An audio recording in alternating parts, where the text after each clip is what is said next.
So, Cowboy Jim, just going to mention a couple of things about what would be going on in Ottawa. One of the real leaders in the convoy was arrested about an hour or two ago, and another chap that kind of was arrested earlier. He was the first one. There are others going to. It's going to happen to more, and there being an effort through our benevolent prime minister to implement a power situation for the police, for the government, in order to curtail the Freedom Convoy protests. And that's the way it is. And I sympathize with the Freedom Convoy, because to empathize indicates that you are directly involved. You have had a direct experience very similar to what another is going through. I haven't. Yes, I had the privilege and the honor of going down to Coots, and it was like a camp meeting. It was the strangest protest I've ever seen. I mean, strange. People not letting you even walk by without making sure that you felt noticed, that you felt like you belonged, like people cared for you. And that is because they certainly did. In Ottawa, I, I, I watched on Fox News a lady who had a gelato or something. I think it's Italian ice cream shop, and she had felt so sorry for some truckers who their money from GoFundMe or whatever had been curtailed thanks to Ottawa police chief and Trudeau, and Biden's right in there with Trudeau as well. He probably doesn't even know who Trudeau is. He probably doesn't remember, but it's quite. It may not be a bad place mentally to be. To forget Trudeau might be a blessing indeed, but nonetheless, I kind of feel sorry for Biden. And but anyways, I also watched on Fox News where they played the short clip of Trudeau answering a question when someone asked him what was his favorite country in the world, and he said it was China, because they had a way of dealing with people. Chinese Communist Party. They had a way of dealing with people that was quick, decisive, and because of that, they'd be able to turn their economy on a dime. And it truly behooves us as Canadian people to understand that is our Prime Minister. That is the man that we elected. And I certainly never voted for him, but that doesn't matter. He certainly was elected. And he certainly reflects well his ancestry. No matter how you look at his ancestry, I mean, he reflects it well. And I do not believe that he is going to quit. until he has accomplished his purpose.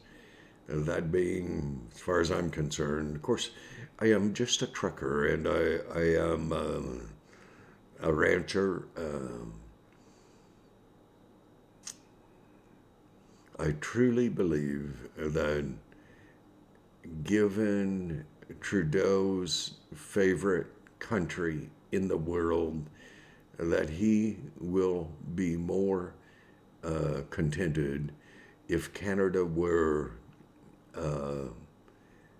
under his dictatorship or if Canada were communist. Because of his admiration of China, admiration of the Communist Party. Who would believe in Canada that anyone would say such atrocities as we have heard come from Trudeau? What I just said about Canada being a communist country would make Trudeau happier. I believe it would. But that is a terrible thing to say. It's worse that it very well may be true. So our freedom convoy have been denigrated, picked upon, slandered, demeaned, to the extent that Trudeau in Parliament today spoke harshly about some conservatives befriending people, carrying swastikas, and well, it could have been yesterday, and last night I watched that Jewish lady, young lady, who took Trudeau to task, and Trudeau chose to leave the building. He walked out of Parliament, and the problem, I suppose, with that is it would be really kind of him if were he to keep walking, and we were to have an opportunity to choose another prime minister with a little more depth to him and or to her. Doesn't matter to me. What does matter is that whoever is the prime minister in Canada, that they don't occasion to say that their favorite country in the world is communist China. As a prime minister of a country, would it not behoove a person to at least pretend that their favorite country is Canada? I have been back to Ireland, where my ancestors came from, and I stood in the very cottage that my great-granddad left in 1857. And it was almost for me a spiritual thing, and I drove down from that cottage on Uli Hill down to Warren Point, where he and his lady, she was a Campbell lady, and he a Martin, and they climbed on what was called a coffin ship and came to Canada. And the reason they did, they wanted an opportunity to live free, not under the bondage that was being exerted upon them by the English in that era. The Irish were farmers, and they tilled the soil, and boy, I'm telling you, it's a rocky soil over there. And they were allowed to eat potatoes, but the other crops, the other veggies, everything else was sent to England. And when the potato crops suffered the blight that there were no crops, the Irish starved. The other crops were unaffected. A benevolent landlord would probably have foregone the rent and said, hey, eat some of the other junk. But that was not the case. And so ancestors came to Canada in search of freedom. Well, we found freedom, and our Irish ancestors and your ancestors, uh, they all fought for freedom. And I've been talking about freedom going away for a while, and our freedom convoy, they just want freedom of choice. Most people in Canada, I think it's something like 80%, are vaccinated. And I had a choice of being vaccinated or not. It was my choice. I chose to be vaccinated because I wanted to work. And it's very hard to fill a job application out without, at least at some point in time during the process of being hired, where people, the one lady said to me, Jim, I'm almost afraid to ask, are you fully vaccinated? I said, yes, I am. She said, oh, oh, that's so good. Because it is a prerequisite of being hired. And if you wish to work, you will do that. Mine was a little, I had a whole lot more influence on it than just the job. I wanted to go and sit in a restaurant with a good friend, and without the shots, of course you can't. Now all that is changing, and it's very good.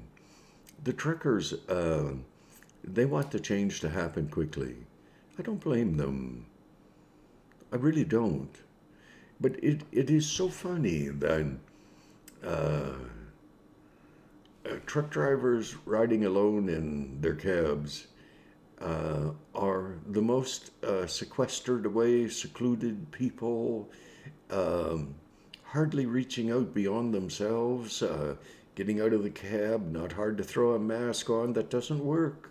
Well, on the N95 works. I always use those in my cabinet shop. They were the only ones that really, really protected you from the powder in sanding various things. And I did have a good size sander. And when you were done, you were covered in powder. But so we have a government that wishes to tell you when you can work, when you can't. And Canadian people don't like that. Canadian people are independent people. We are a stubborn and a stiff-necked people, but we are easy to get along with. We are pleasant. We are polite. We're being known all over the world as being polite. Fox News said, hey, if you have a Canadian who protests, oh, you really want to figure out what's going on, because they don't protest. We don't.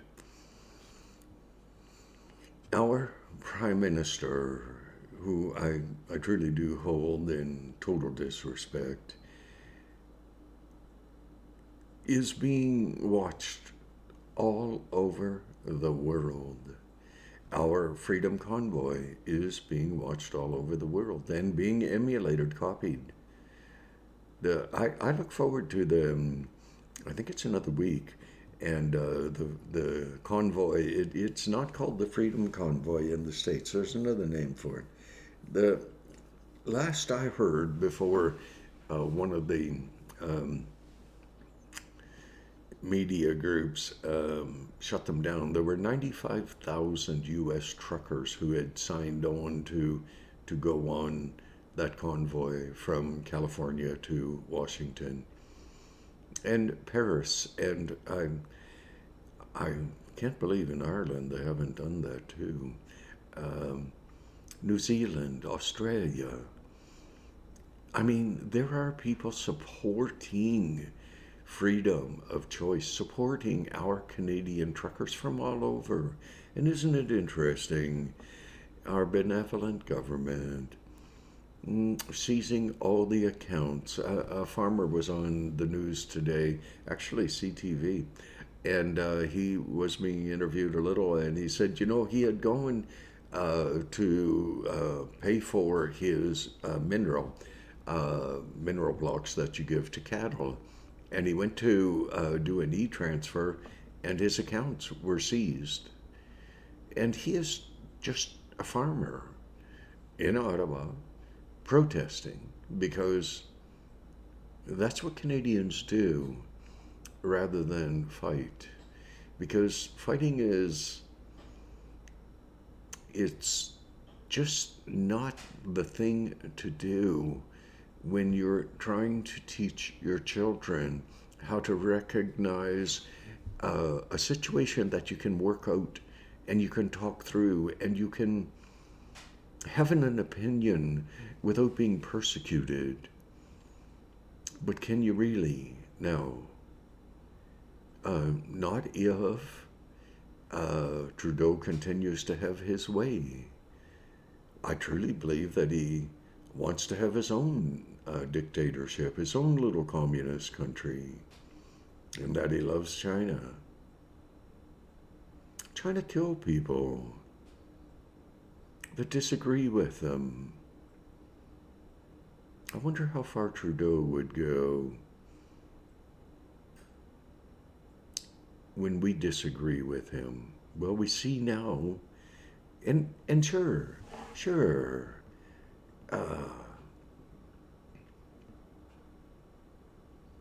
Black Lives Matter. Trudeau supported them, marched with them.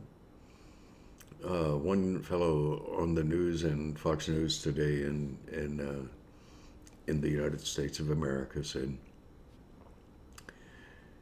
that Justin Trudeau would have jailed Martin Luther King, and he would have stood against the whole movement for equality of whites and blacks. But he supports Black Lives Matter. Every life matters. All lives matter.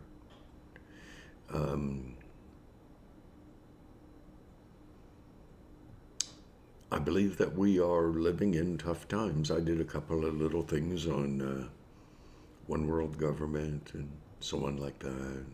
Not to be an alarmist, but to say there are bigger things afoot than what we see as common people.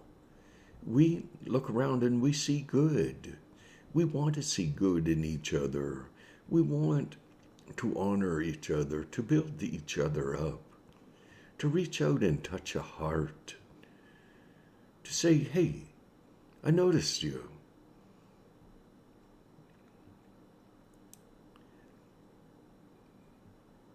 I don't want to walk past a street person without at least saying hello, asking how they're doing. How are things working out for you? I'm a Canadian, Irish, but a Canadian nonetheless. So God bless you. I pray for our truckers down in Ottawa. I suppose we're supposed to pray for our leadership, but oh, gee, I would have a hard time doing that for Trudeau. Because a person can make a mistake, but to intentionally oppress a people, that is what's happening. Anyways, God bless you. Have a good night, and let's see what tonight brings. Let's see what happens. Pray for our Canadian truckers. Pray for their families. Pray for the kids that are with them. God bless you. You have a good night. God bless. Saints.